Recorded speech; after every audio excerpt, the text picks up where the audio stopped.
So welcome to the pre-recording of lecture 36 of computational geometry. So this lecture happens at the beginning of the 13th week of the semester, and it is the last lecture on chapter 11 on convex hulls in three-dimensional space. So we have spent three lectures, so this is the third lecture on convex hulls in tree space. It is an important lecture as it is at the end of the chapter, chapter 11, one of the chapters we still cover quite carefully. I also will try to make the connection with previous important constructions, Voronoi diagrams and Delaunay triangulations, in making the transition to the cost analysis in the section on computational experiments. So this is the start of week 13, in some sense the last complete week before we then go to the next week in the Thanksgiving break. This is still a complete week, although we will be selecting some of the topics of the remaining lectures, of the remaining chapters in our textbook. Okay. Um, what can you do with convex hulls? Well, many things. I will try to explain the connection with Voronoi diagrams. And let me first try to explain this in a heuristic, or better, in a geometric way. So if we consider a point and a parabola, then we can construct the tangent line to the parabola at the point. So we have a point with second coordinate, it's square, because we evaluated it at the parabola. One point, one tangent. Let's do this for a second point, Q. So we also construct the tangent line at the point. And if you then look at the middle point, so the middle coordinates, so we add them up and we divide by 2, adding these 2 points up, so px is at 0.75, qx is at -1. Add them up and you get -25 divided by 2 is -125. So what you see in the coordinates, so my granularity in the picture is actually a bit off, so it should be -125, but you see that the intersection of the tangent lines occurs at the middle between these 2 points. Okay, so this is the point here of the slide.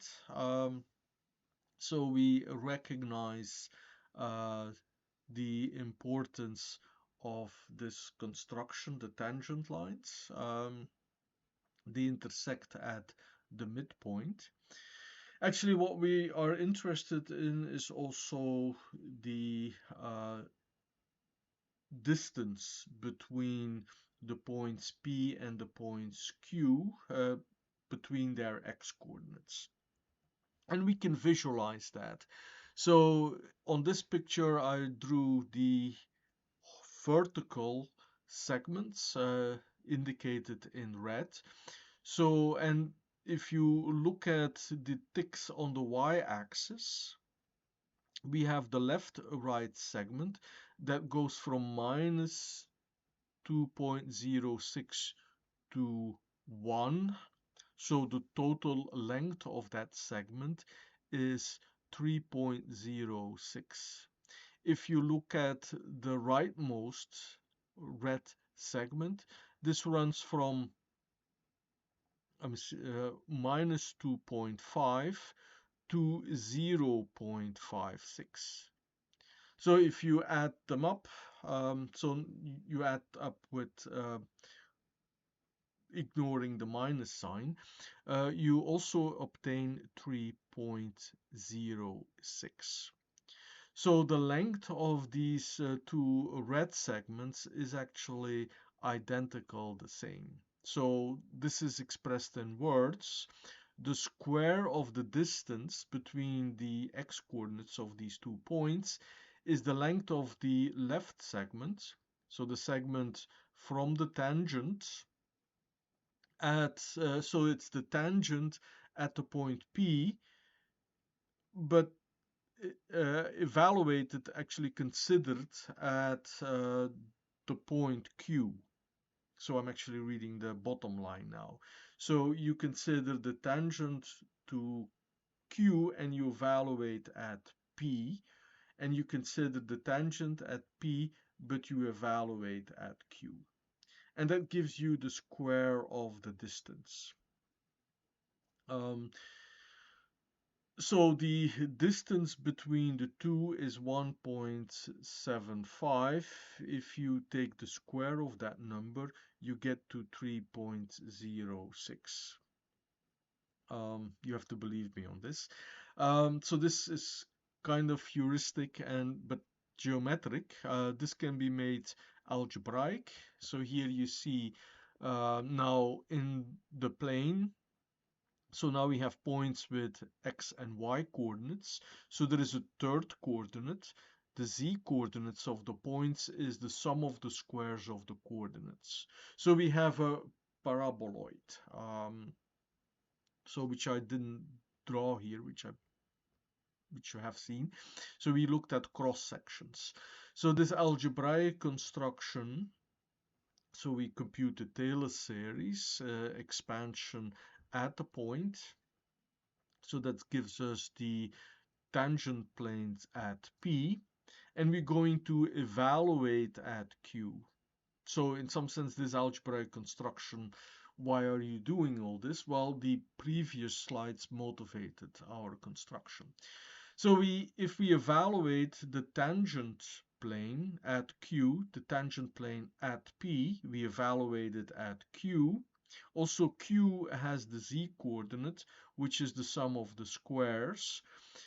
Then the evaluation at Q, if you see here, if we subtract the z coordinate from it, so the z coordinate of Q, which is qx squared plus qy squared, then actually we have two complete squares. So we add in the qx to the power 2 and the qy to the power 2. So we can separate the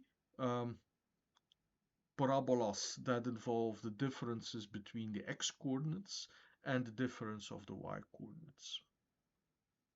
So algebraically, this shows that if you evaluate the tangent plane at one point, at another point, you actually get the square of the distance. Okay, so that's an important property. If we look at 3 points now in our parabola, so you should imagine this as a cross section of the paraboloid, then we can look at the tangent lines to this parabola at 3 points. Okay, fine. So we see the intersections, and these intersections will again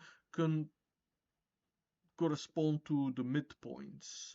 The middle between, we had the middle between the left and the rightmost points, but you can see that also this construction is repeated. So for the middle point to the rightmost point and the leftmost to the middle point. So you see that the intersection of the tangent lines, if you project them down, that comes again at the middle. Okay, what we're going to do is we're going to look at the upper envelope of the tangent lines. So the upper envelope, so we remember the beach line of the Voronoi diagrams. There we had parabolas, and we considered there also now the lower beach line, but here we consider the upper envelope shown in red here. And that corresponds to, say, if you look at this at the other way, it's kind of a lower convex hull of the parabola, of points on the parabola. So you can approximate the parabola locally by these tangent lines, and you can actually see that this was also a good way or one way to draw a parabola, because close by the points you can't really distinguish the parabola from the tangent lines. So if you would take more and more points, we would actually, the lower convex hull or the upper envelope of the tangent lines would actually start approximating the parabola.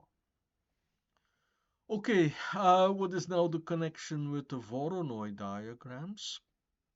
So if we are looking at the projection of this upper envelope of the tangent planes, then that projection is actually the Voronoi diagram. So the pictures on the previous slide are cross sections of this paraboloid. That made it easier for me to draw and visualize. But algebraically, we can look at this distance. And then again, what is a Voronoi diagram? The Voronoi diagram consists of the cells, and one cell contains all the points that are closest to the site. So that's the definition here of a Voronoi cell. Again, this is a theorem which was kind of geometrically, heuristically introduced in the previous slides. How you get to the Voronoi diagram as the projection of these tangent planes. Okay, this is not yet an algorithm, but we will turn it into an algorithm. So let's first look at some pictures. So if we look at the midpoint here, so at the midpoint, we have that the square of the distance is the same. So it's also this segment from the tangent line to the intersection point here of the tangents. So what is presented here in blue. So at the midpoint, you have the square of the distances that is identical. How do you get to this midpoint? You see it over here. So the length of the line segment from the tangent line to the parabola.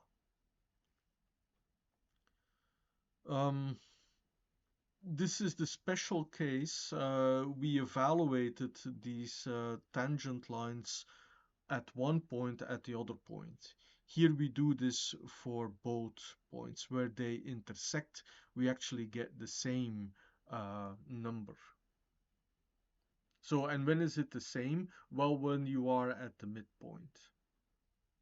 Okay, so we had the property that this here is the square of the distance. It's the square of the distance both to both points. Okay, so let's look at the algorithm now. First, let me introduce duality. So, earlier in the course, we considered the dual of a line, that is a point, and the dual of a point is a line. Now we construct the three-dimensional generalization. Given a point, the dual of a point is a plane. So here is the plane given. Given a plane, we can represent it as this z equals an expression, a linear expression in x and y. We can construct the point, we can define the point that is the dual of this plane. Okay, what is that helping us? Well, look here first at an example. This was our running example in the previous lecture. So we have a pyramid with a square top. So the top facet lies in the plane z equals to 1. So there are four vertices: 1, 1, 1, 2, 1, 1, 1, 2, 1, 2, 2, 1. So here I used the recipe for the duals. So these are these four planes. Now the dual of z equals 1 is 0, 0, minus 1. So if you plug in 0, 0 for x and y in this dual of the points, you see that we get -1 each time. So what does this calculation show is that if the vertices belong to a plane, then the dual of the plane, which is a point, lies in the dual of the points. So, and this is an if and only if. So if a point lies on a plane, then the dual of the plane lies on the dual of the point. You can show this, so the purpose is you can show this directly from the definition. You can compute, if you still feel that this is a bit strange, you can compute more examples. I did it for the top facet, also do it for the bottom facet, that's also an easy one, and then compute more, and you will see that this property holds. We were talking about lower hulls and upper envelopes. So the second exercise continues this duality. So if a point lies above a plane, if and only if the dual of the plane lies above the point. This is the same property that we were using in the line arrangements to compute the number of lines above a point. But now it's done in tree space. Okay, so what is now the lower convex hull of a polytope? These are those facets which have the polytope as above their supporting plane. So through every facet there runs a plane, and a plane is supporting from below. So you can imagine that the polytope is kind of, here I have my two hands, so the polytope is kind of supported. And everything in the polytope lies above those planes. Algebraically, you can think of a plane as having a normal vector. If that normal vector is pointing upwards, so the inner normal vector, if that is pointing upwards, then that facet belongs to the lower hull. Okay, so now actually we know enough for an algorithm, and this is very likely the algorithm that is in the spatial module of SciPy. If you have a convex hull algorithm, then you can apply this algorithm to construct a Voronoi diagram. So you construct the tangent plane to the lifted point sets. So you take the x and the y coordinates and you add actually the sum of the squares of the x and y coordinates for every point in the set. You compute the dual of each tangent plane, so that gives you a collection of points, and then you compute the lower convex hull. And that actually gives you that lower convex hull that will give you your Voronoi diagram. And we've seen that the Delaunay graph of the Voronoi diagram, where the sites in your Voronoi diagram are the vertices in your triangulation, and two vertices are connected for adjacent Voronoi cells. Okay, 3 steps. Too fast, probably to let it sink in. Here is seeing is believing. So compute examples. So we have seen SciPy, demonstrations with SciPy to compute the Voronoi diagram and to compute the convex hull. So combine these two with the recipe for the dual of the tangent planes. So you have two constructions. So you have this construction from the lower hull of the duals of the tangent planes, and then you have the Voronoi diagram. They should actually correspond to each other.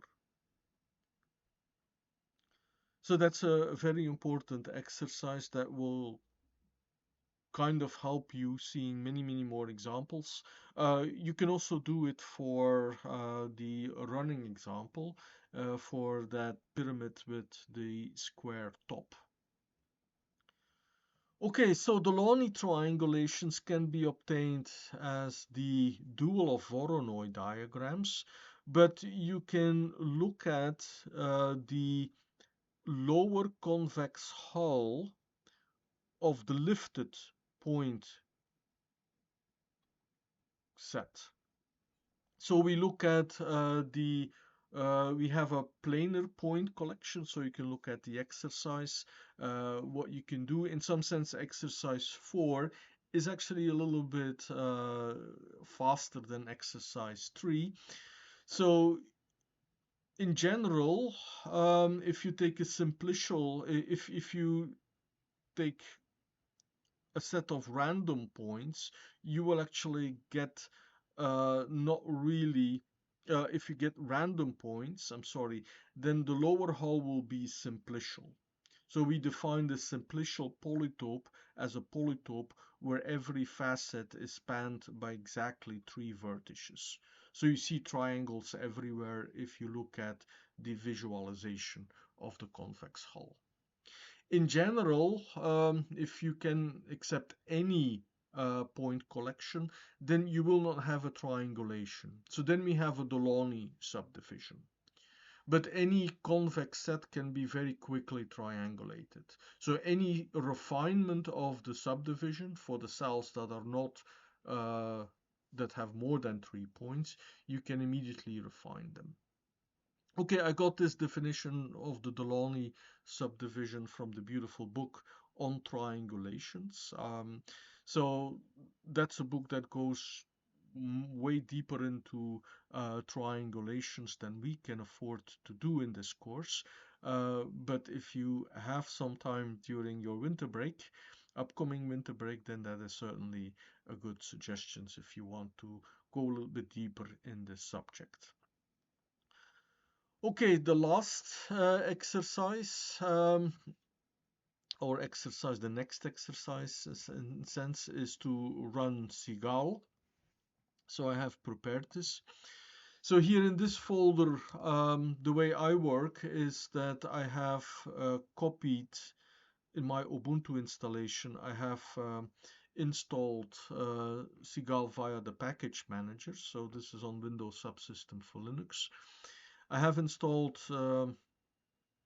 Seagull and I have selected all the examples that we have been running. So in this, for this exercise, consider the quick hull. So I'm making quick hull here. So what quick hull does, it runs essentially quicksort in a three-dimensional version. So it's an n-log n algorithm. So the data set was stored in this cube XYZ. So this is the cube which has the origin as its center. So what you need to do in this exercise, you need to generate larger point collections. So you can do this by reading, by making a file, and the file is a very simple format. You can generate, in some sense, you could generate random numbers in the cube and see what happens. And then compute the convex hull and time the convex hull. And also check whether the number of vertices agrees. So you see that this program is very short. Modify it to see whether the quick hull is actually really quick. So it's equivalent to sorting points. Okay, the n-log n factor, how do you get to that actually? So this is now the goal of the second part. Um, how do we do the complexity analysis? So we have a randomized incremental algorithm that was discussed last time. It was an algorithm that considered the horizon in every step. So here is in blue the edges on the horizon. So each time when we add a new point, we consider those facets that are in conflict with the point. And the relation is in conflict with is symmetrical. You can say that facets are in conflict with a point, or points are in conflict with a facet. So the main one of the main points of the previous lecture was the definition of the conflict graph. So here you also see the half space representation of a facet. What is here shown in green is to represent the plane that goes through the top facet. The normal vector here in C, the vector C here, is the outward pointing normal. When I was talking about the supporting planes, then actually we typically think about inner normals. So if you flip the sign of this coefficient vector here, the coefficient vector which are the coordinates of the normal vectors. If you flip them, then you get the inner normal. We have seen half-plane representation also with linear programming. So you could also see this plane, this green plane, as the limit to which you can push it and still have points in your polytope. So this half-space representation is important. You also see in dashed lines the new edges that are going to be added, and also the new facets. So the new facets will be spanned by the edges on the horizon and the new points. So this is a pyramid construction. When you add points one after the other in the incremental algorithm. Okay, so we've seen that the complexity of a convex hull is linear in the number of vertices. But the number of vertices can be very, very tiny compared to the total number of points that you need to process. So this important lemma here, which we will attempt to prove, states the expected number of facets that are computed by the convex Hull algorithm, which is the incremental algorithm that we discussed in the previous lecture, that this expected number of facets is still linear in the number of input points. So this is expected. The book has the exercise to show that the worst case cost can be cubic in the number of points. So if you are really, really unlucky in the order of your points, there are n factorial number of permutations. But if you would really stumble on an unlucky choice, then it can take quite a long time. Okay, this is a randomized algorithm. We will do some probability analysis and we will actually apply backward analysis. So if we are looking at the last point and backwards. So this is the expected number of facets in total during the entire runtime of the algorithm. This is at most 6n minus 20. So it is an upper bound, but it's an upper bound on the average again. So it's not the total worst case analysis. It's kind of the average running time of the algorithm. That's important. Okay, so we have pyramids. So there is the word pyramidal that was illustrated on the previous slides. It's important that any new facet that we compute, they all have this new point in common, obviously. So the way to say this, that the new facets are actually incident to the gate point.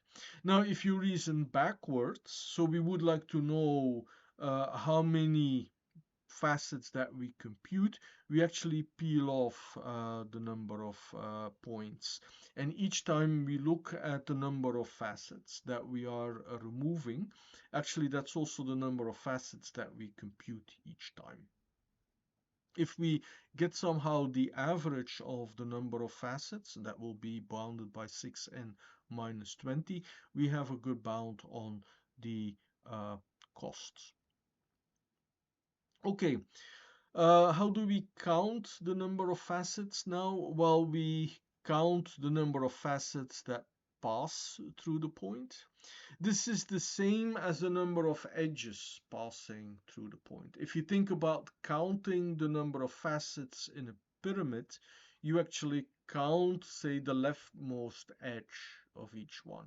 And you go around, so you can count a facet, but you can also count the leftmost edge of every facet.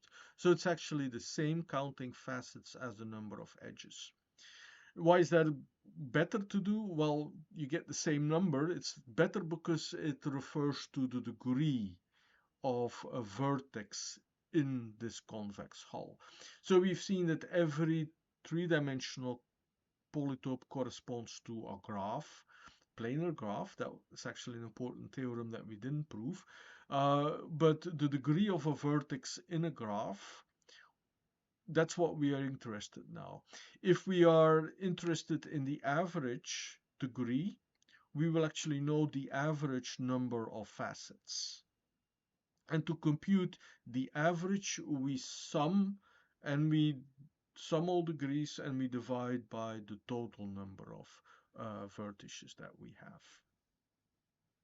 So here you see now that we will consider not only the vertices, but we actually consider all the points in our backward analysis.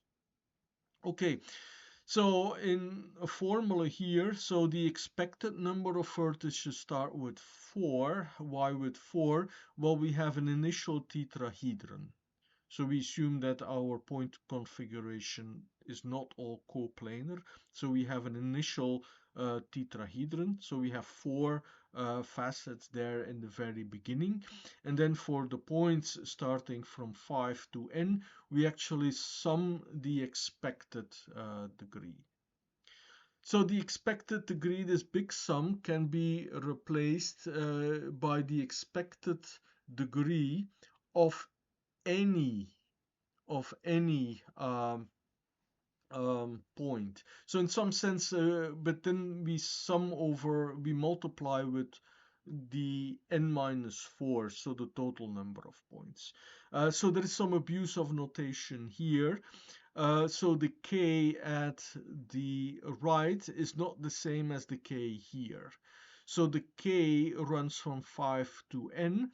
The k is actually to indicate any point. So we average, and all the points are in this analysis considered average, considered the same. So this is important. So we will use this equality. And in some sense, this result is an important result, and it can be explained on one slide. So here it goes. 2 lectures back, when we reasoned about the complexity of a polytope, then we said that a polytope with n vertices has at most 3n minus 6 edges. So we are applying this complexity result here. So we have an upper bound on the total number of edges, and that actually gives us also a bound on the sum of the degrees. So if we count the edges, then the sum of the degrees is actually twice that number. So actually, when we add up the edges, we actually count the vertices twice. So the sum of the degrees is 2 times this 3k minus 6, 6k minus 12. And if we average, we divide by the total number of vertices that we are considering. Okay, so what do we want to bound now? We want to bound the expected degree at any vertex. Well, we do this for the 1 over k minus 4. So this is, we have subtracted 4. We are going to add it back in. And then we, as we are now summing degrees, the degrees of the points in that initial tetrahedron, that sum is at least 12. So we subtract 12 from it. We have an upper bound. And now we apply the average degree, the 6k minus 12, or actually the sum of the degrees. The 6k is minus 12. So because we are here summing the degrees. So the minus 12 becomes minus 24, and this is a very nice result. We actually have the 6 as the expected number. 6 actually was also somehow the expected number of edges in a Voronoi cell.